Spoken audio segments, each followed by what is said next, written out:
Akashvani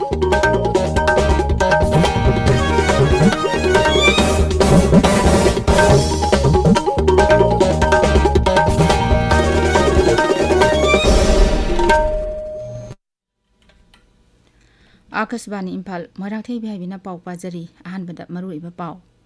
Manipur ngasi jananeta hijam irabot ki chama 13 suba mapok komonda lamjanba sigi mafamda chawni ikai khomnaba utli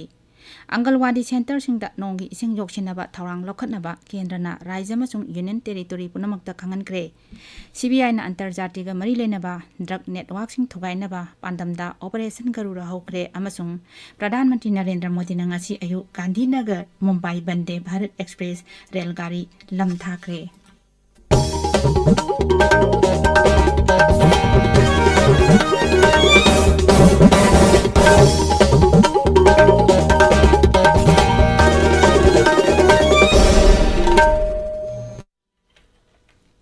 Manipur ngasi jananeta hijam irabot ki chama 13 suba mapok komonda lamyanba asigi mafamda chawna ikai khumnaba utli mapung oiba thoram rajya sarkar na sinduna imphal gi thangwiban ilaching khongnang khongda leiba irabot square da pangthokli thoram duda mukhy mantri nongthombam biren singna luchingduna miyamna jananeta irabot ki murti da leisu katki tongan ba lup amasung club kayana su numit asi pangthoknari thabum amachupna chatharakpa jananeta ningsing thauram singchu ngasi loisilagani tha amachupna chatharakpa ningsing thauram aduda lamtu sengdoktuna lu henba tanaba leibak ningbagi isai sangdamnabana chingbana mapung oiba saktam oikhi ngasi su march past na chingba thauram kaya numit asiga mari leinana silli jananeta irabot ningsing thaurangi saruk ama oina palace compound da leiba kasbani imphal gi complex manung amasung akoibada ngasi lamtu sengdokhi Manipuri mapanda leiba Manipuri singna khundaba mafam kaya da chu jananeta irabot ki mapok komon thoram pangthoknabagi pau phangi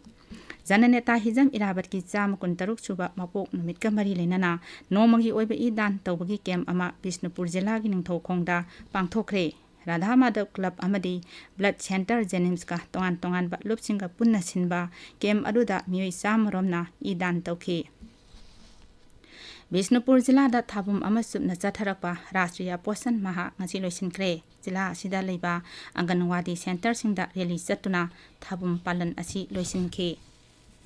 Angalwadi Center singda mafam dugi ising nungsit ki phibamga chunana nongi ising joksinaba thawrang lokhanaba kendrana rajya amasung union territory punamakta khangankre Jal Shakti Mantraloiga chungsinaduna Poshan Maha thawrangi makhada Angalwadi Center singi manung amasung akoibada nongi ising yoksinaba amasung ising yoksinduna thambagi thabak pungning thogatnaba hotnabada mapung oiba miyang thamli hojik chathariba Poshan Maha ising ani kunithoi asida Women and Child Development Mantraloina Jal Shakti Mantraloiga khusamnaduna tongan ba thakta ising haisingna sijinabagi maramda akhannaba miyang thamli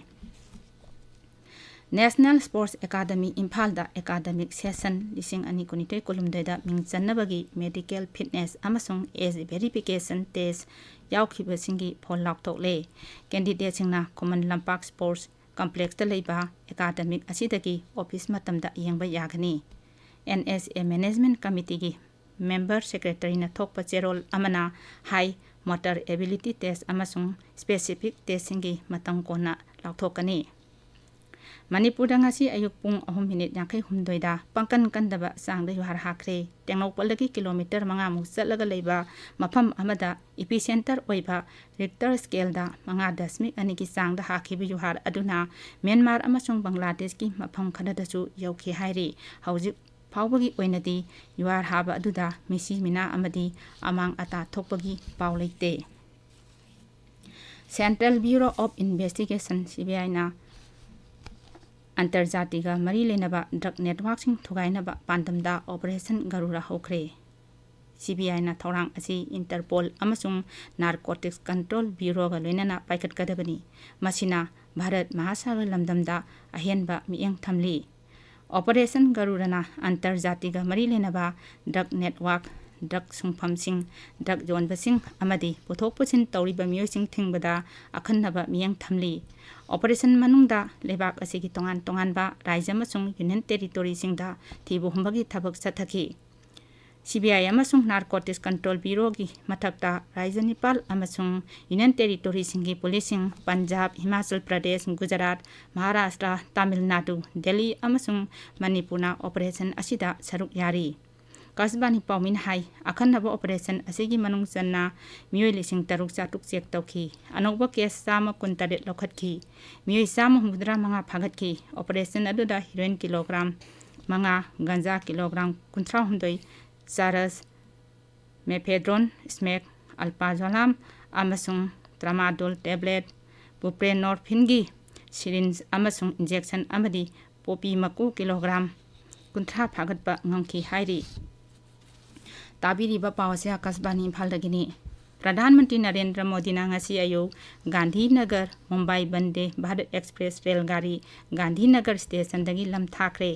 महाकना Gandhinagar दगी Ahmedabad फावबा रेलगाड़ी अदु तोंगदुना चटखी प्रधानमंत्री गा लोइनाना तोंगान तोंगानबा मियोय कांगलुपसिंग railway की थबक तौबा मियोय सिंगी इमुंग मनुंगसिंग नुपी entrepreneur सिंग अमसुंग नहा ओइरिबा मियोय कया खोंबु ओइदुना चटमिनखी प्रधानमंत्री ना हौजिक अहमदाबाद की एजुकेशन सोसाइटी दा पांगथोकपा थौरम अमदा अहमदाबाद मेट्रो प्रोजेक्ट की phase 1 संगागनी मदुगी तुंगदा ngasi numitang wairam Shri Modina ambasida lupa koti lising taret chanirom sangadaba project kaya gi chata hungani amasung project kharana sangagani numitang pung tareta ambaji mandira puja katuna lai khurungani madugi tungda numitang pung taret minute ifumanga dwaida gabar trithada maha arati yaugani प्रधानमंत्री ना अंबाजीदगी CM गौबंश पोषण योजना हौदोकनी राष्ट्रपति द्रौपदी मुर्मू ना ngasi numitang wairam New Delhi दा 64 सुबा national film award येंथोकनी Bharat cinema दा पुंसी सुपा सिंथानिंगाई ओइबा दान तौबगीदमग सकनाइरेबी एक्ट्रेस आशा प्रेक्ता लिसिंग अनि कुनगी दादा साहेब फलके अवार्ड पीदना इकाई खुमनगनी तमिल फिल्म सुराराई पोट्रुना बेस्ट फीचर फिल्म अवार्ड फंगलगनी हिंदी फिल्म तन्हाजीदा अनसंग वारियर ना बेस्ट पॉपुलर फिल्म अवार्ड फंगलगनी कासपानी पाउमिन हाई अजय देवगन अमसुंग सूर्याना बेस्ट एक्टर की मना फंगलगनी वर्ल्ड इंटेलेक्चुअल प्रॉपर्टी ऑर्गेनाइजेशन की ग्लोबल इनोवेशन इंडेक्स ता भारत निफु सुबा रेंक हाइगले मसी सही तरेट की मनुंगदा मफम निफु माथोई काखलकपनी ट्विटर दा थागत पवारोल अमदा प्रधानमंत्री नरेंद्र मोदी हाई इनोवेशन हाइबसिंग असिदी भारत ता मिपुंग खुदिंगमंगना ngangnaba wafam oirakle leibak asigi innovator singi damak mahakna saktok chuba pui hairadna Shri Modi na hai Bharat matam sangna dagi lambi sida sangsilakli amasung hena wangba anoba thak kakhi gadaba wali केंद्र की commerce अमसुंग textiles मंत्री पीयूष गोयल ना high Bharat असी ngasidi hana amukta oikhidriba mawongda innovation की थबक चथरे ngaksil मंत्री राजनाथ सिंह हाइरी प्रधानमंत्री नरेंद्र मोदी की पुक्चेल तिंगबा वारेप Singh अमसुंग arm forces की थौना फरबा थबक सिंहना ngасidi भारत असी मालेम की मांगदा मपुंग फाना ओलबा सक्तम अमा ओइरे मंत्री ना ngarang आसाम की तेजपुरदा आर्म फोर्सेस की मियोय सिंहदा वा ngangखि ngangखैदा मथौ तौरिबा लानमिना थौना फना अमसुंग काथोकपगा लोइनाना लेबाक की निंगतंबा अमत्ता ओइबा सक्तम ngak सेलिबा अदुकिदमक महाकना थागतखि श्री राजनाथ सिंह अरुणाचल प्रदेश की दिबांग वैली की अनिनी खुंगंगदा लेरिबा 3 कोर की फॉरवर्ड एरिया सिंगदजु चत्तुना येंखि LAC परिंगदा लेबा सिगी ngak सेनबगी लखलिबा अमदि सेम सारिबा थौरांगसिंग मंत्रीना हक्थेंगना येंसिनखि आसाम की दुबरी जिला दा ब्रह्मपुत्र टोरेल ही लुपसिंखिबदा थीबा खंगदिबा मियोयसिंग थीनबा मी कनबगी ऑपरेशन हौख्रे मियोयसिंग अदु थीनबा अहेनबा इरुपा मियोयसिंग मफमदुदा थाजिनख्रे सरकार की पाउन हाई सर्कल ऑफिसर अमा यावना यामदबदा मियोय मापल नत्रगा तारा थीबा खंगद्री थौदोक अदु थोपा मतमदा ही अदुदा मी कुंथ्रा रोम तोंखिबनी हाइरी पैसेंजर खरदी इरोइदुना लांथोरगले अदुगा खरना SDRF ना कनख्रे अरोइबदा मरुइबा पाउ अमो मणिपुर ngasi जननेता हिजम इराबत की 163 सुबा मपोक कोमोनदा लमयानबा असिगी मफमदा चावना इकाई खुमनबा उल्ली अंगलवाडी सेंटर सिंगदा नोंगी इसिंग योक्सिनबा थौरांग लोखनबा केंद्रना राज्य मसुंग यूनियन टेरिटोरी पुनमुक्ता खंगनख्रे CBI ना अंतर्जातीय मरी लेनबा ड्रग नेटवर्किंग थुगाइनबा पांडमदा ऑपरेशन गरुरा हौख्रे अमसुंग प्रधानमंत्री नरेंद्र मोदी ना ngasi ayu Gandhinagar Mumbai Vande Bharat express रेलगाड़ी लमथाखरे पाउरिजरे।